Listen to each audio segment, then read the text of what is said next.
Welcome back to my channel. Hello viewers, ಎಲ್ಲರೂ ಹೇಗಿದ್ದೀರಾ? ನಾನು ಚೆನ್ನಾಗಿ, ನೀವು ಸೂಪರ್ ಆಗಿದೆ ಅಂತ ಭಾವಿಸ್ತೀನಿ.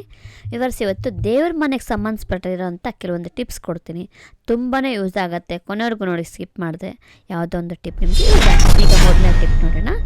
ಮೊದಲನೇ ಟಿಪ್ ಏನಂದರೆ, ದೇವ್ರ ಮನೆಯಲ್ಲಿ ಕ್ಲೀನ್ ಮಾಡುವಾಗ, ಒರೆಸುವಾಗ ಇದರಲ್ಲಿ ಕೆಲವೊಂದು ಇಂಗ್ರೀಡಿಯೆಂಟ್ಸ್ ಹಾಕಬೇಕು. ಹಾಕೋದ್ರಿಂದ ಒಳ್ಳೆ ಗಮ್ಮನತೆ, ಜೊತೆಗೆ ಕ್ಲೀನ್ ನೀಟಾಗಿ ಆಗುತ್ತೆ. ಸ್ವಲ್ಪ ನೀರು ತೊಗೊಂಡು ಅದರಲ್ಲಿ ಸ್ವಲ್ಪ ವಿಮ್ ಜೆಲ್ ಸ್ವಲ್ಪ ಹಾಕ್ಕೋಬೇಕು, ಜಾಸ್ತಿ ಹಾಕ್ಕೋಬೇಡಿ.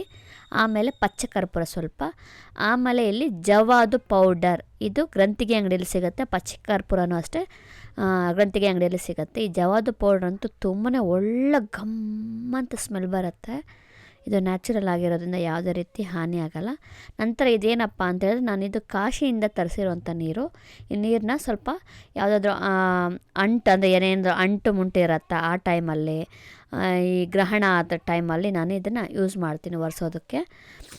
ಇಲ್ಲ ಅಂದರೆ ನಿಮ್ಮ ಮನೇಲಿ ಗೋಮೂತ್ರ ಇದ್ದರೆ ಅದನ್ನು ಮಿಕ್ಸ್ ಮಾಡಿಕೊಂಡು ನೀವು ಒರೆಸ್ಕೋಬೋದು. ಇಷ್ಟೆಲ್ಲ ಹಾಕಿ ನೀವು ಒರೆಸೋದ್ರಿಂದ ದೇವ್ರ ಮನೆ ಘಮ್ಮನ್ನತ್ತೆ. ಜೊತೆಗೆ ವಿಮ್ ಜೆಲ್ ಸ್ವಲ್ಪ ಹಾಕಿದ್ದೀವಲ್ಲ, ಆ ಜಿಡ್ಡಿನ ಅಂಶ ಏನಿರುತ್ತೋ ಅದೆಲ್ಲ ಹೋಗ್ಬಿಡತ್ತೆ. ಬೇಕಾದ್ರೆ ಟ್ರೈ ಮಾಡಿ ನೋಡಿ. ಪಚ್ಚ ಕರ್ಪೂರ, ಜವಾದು ಪೌಡರು, ಸ್ವಲ್ಪ ವಿಮ್ ಜೆಲ್ಲು ಇವೆಲ್ಲ ಹಾಕಿ ಒರೆಸಿದ್ರೆ ಕ್ಲೀನ್ ಇರುತ್ತೆ, ಗಮ್ಮ. ಈಗ ನೆಕ್ಸ್ಟ್ ಏನಪ್ಪ, ಕ್ಲೀನ್ ಎಲ್ಲ ಆದಮೇಲೆ ಇದಂತೂ ಖಂಡಿತವಾಗ್ಲೂ ಈ ಟಿಪ್ನ ಮಿಸ್ ಮಾಡಲೇಬೇಡಿ. ಇದೊಂದು 10 ಅಂತ ಒಂದು ಸೆಂಟ್ ಬಾಕ್ಸ್ ಸಿಗುತ್ತೆ, ಸೆಂಟ್ ಬಾಟಲ್ಲು. ಇದನ್ನು ಎಲ್ಲ ಕಾರ್ನರ್ಗೂ ನೀವು ಹಚ್ಕೋಬೇಕು ನೀಟಾಗಿ. ಇದು ನೋಡೋದಕ್ಕೆ ಲಿಕ್ವಿಡು ಆಯಿಲಿ ಆಗಿರುತ್ತೆ. ಈ ಥರ ಸಣ್ಣ ಬಾಟ್ಲು ಒಳ್ಳೆ ಡಿಫ್ರೆಂಟ್ ಫ್ಲೇವರ್ಸಲ್ಲಿ ಸಿಗುತ್ತೆ. ನಾನಿಲ್ಲಿ ಜಾಸ್ಮಿನ್ ತಗೊಂಡಿದ್ದೀನಿ. ಈ ಥರ ಎಲ್ಲ ದೇವ್ರ ಮನೆಯಲ್ಲೆಲ್ಲ ನೀವು ಹಾಕೋದ್ರಿಂದ ಮನೆ ಎಲ್ಲ, ದೇವ್ರ ಮನೇಲಿ ಹಚ್ಚೋದಷ್ಟೇ, ಮನೆ ಎಲ್ಲ ಘಮ್ ಅಂತ ಇರುತ್ತೆ. ಒಂದು ಪಾಸಿಟಿವ್ ವೈಬ್ ಇರುತ್ತೆ. ದೇವ್ರು ಕೂಡ ಇಷ್ಟ ಆಗಿಬಿಡತ್ತೆ, ಅಷ್ಟು ಚೆನ್ನಾಗಿರುತ್ತೆ ಸ್ಮೆಲ್ಲು. ನೋಡ್ತಿರ್ಬೋದು, ಅದು ಆಯಿಲಿ ಆಗಿರುತ್ತೆ.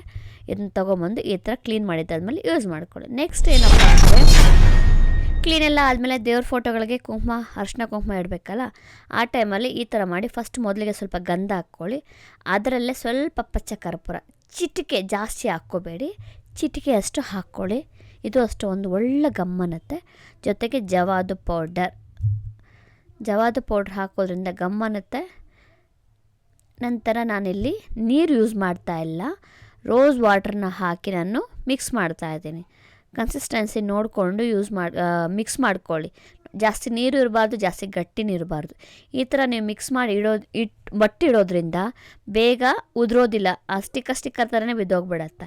ಸೊ ಕ್ಲೀನಾಗಿ ಕಾಣುತ್ತೆ, ಒಂಥರ ಬ್ರೈಟ್ ಆಗಿರತ್ತೆ ಇದನ್ನೆಲ್ಲ ಮಿಕ್ಸ್ ಮಾಡಿ ಇಡೋದ್ರಿಂದ. ಅರಿಶಿನ ಹಾಕೋದು ಮಿಸ್ ಆಗಿದೆ, ಕ್ಷಮಿಸಿ. ಗಂಧ, ಅರಿಶಿನ, ಜವಾದು ಪೌಡ್ರ್, ಸ್ವಲ್ಪ ಪಚ್ಚ ಕರ್ಪೂರ, ರೋಸ್ ವಾಟರ್, ಇಷ್ಟು ಐಟಮ್ನ ನಾನು ಹಾಕಿ ಮಿಕ್ಸ್ ಮಾಡಿದ್ದೀನಿ. ಈಗ ಬೊಟ್ಟೆ ಇಡೋದಕ್ಕೆ ನಾನಿಲ್ಲಿ ಬಡ್ಸ್ ತೊಗೊಂಡಿದ್ದೀನಿ. ಬಡ್ಸಲ್ಲಿ ಇಡೋದ್ರಿಂದ ಒಂದು ನೀಟಾಗಿ ಮೇಂಟೈನ್ ಆಗುತ್ತೆ. ನೋಡ್ತಿರ್ಬೋದು ಎಷ್ಟು ಚೆನ್ನಾಗಿ ಕಾಣ್ತಾ ಇದೆ ಅಂತ. ಮತ್ತು ಫಾಸ್ಟಾಗಿ ಆಗುತ್ತೆ. ಅದೇ ನಾವು ಕೈಯಲ್ಲಿ ಇಡೋಕೋದ್ರೆ ಕೈಯಲ್ಲಾಗತ್ತೆ, ಅದಕ್ಕೊಂದು ಜೊತೆಗೆ ಒಂದು ಕ್ಲಾತ್ ಬೇಕು. ಅದೇ ನೀವು ಬಡ್ಸಲ್ಲಿ ಇಟ್ಟರೆ ಅಷ್ಟು ಚೆನ್ನಾಗಿ ಸಕ್ಕದಾಗಿ ಕಾಣ್ತಾ ಇದೆ. ನೋಡ್ತಿರ್ಬೋದು ಏನು ಫಿನಿಶಿಂಗ್ ಇದೆ ಅಂತ. So next time buds use ಮಾಡಿ ನೀವು ಬಟ್ಟೆ ಇಡಿ. ನೆಕ್ಸ್ಟ್ ಏನಪ್ಪ ಅಂತ ಹೇಳಿದ್ರೆ, ಇದು ಹತ್ತಿಯಾರ ಏನಂತಾರೆ, ಇದಕ್ಕೆ ಹತ್ತಿ ಅಂತಾರೆ, ಗೆಜೆ ವಸ್ತ್ರ ಅಂತ ಹೇಳ್ತಾರಲ್ವ ಅದು. ಇದು ಏನಕ್ಕಪ್ಪ ಹಾಕ್ತಾರೆ ಅಂದರೆ, ಇದು ನಾವು ದೇವ್ರಿಗೆ ಬಟ್ಟೆ ಹಾಕ್ದಂಗೆ ಲೆಕ್ಕ ಅಂತ. ಇದು ಅವಾಗ ನಾವು ಚೇಂಜ್ ಮಾಡಿ ಕ್ಲೀನ್ ಮಾಡಿದಾಗೆಲ್ಲ ನಾನಂತೂ ಇದನ್ನು ಹಾಕ್ತೀನಿ. ಮತ್ತು ಸಿಂಗಲ್ ಲೇಯರ್ ಯಾವತ್ತೂ ಹಾಕೋಕ್ಕೆ ಹೋಗ್ಬಿಡಿ, ಡಬಲ್ ಲೇಯರೇ ಹಾಕಬೇಕಾಗತ್ತೆ. ಡಬಲ್ ಲೇಯರ್ ಹಾಕೋದ್ರಿಂದ ಹಾಕಬೇಕು.